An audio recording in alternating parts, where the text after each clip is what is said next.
رمضان المبارک کے مہینے کے اندر انسان کے جو اعمال ہوتے ہیں اس اعمال کا اجر اللہ کے نزدیک بڑھا دیا جاتا ہے۔ چنانچہ صحیح ابن خزیمہ اور دیگر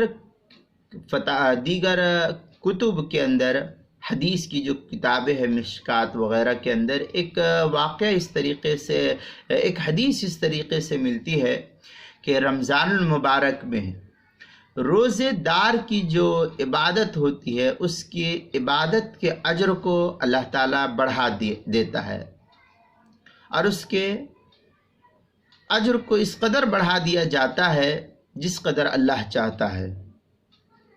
اگر نفل کام کرے گا تو فرض کے برابر اجر دے دیا جائے گا، اور اگر ایک فرض پورا کرے گا تو 70 فرضوں کے برابر انسان کو اس کا اجر ملتا ہے۔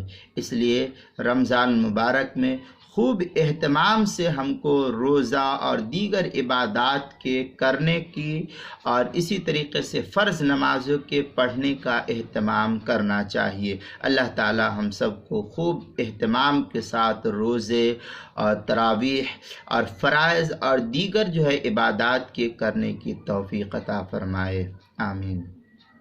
چنانچہ اس واقعے کی تفصیل صحیح ابن خزیمہ سے نقل کی ہے مشکات کے اندر۔ لکھتے ہیں صاحب مشکات: من تقرب فیہ کان کمن ادا فریضۃ فیما سوا ومن ادا فریضۃ فیہ کان کمن ادا 70 فریضہ فیما سوا۔ اس طریقے کی عبارت یہ رواہ ابن خزیمہ فی صحیحہ، یہ مشکات المصابیح کی پہلی جلد صفحہ 173 جو قدیمی کتب خانہ مقابل آرام باغ کراچی پاکستان کا چھپا ہوا نسخہ ہے، اس کی پہلی جلد 173 صفحے پر اس کو نقل کیا ہے۔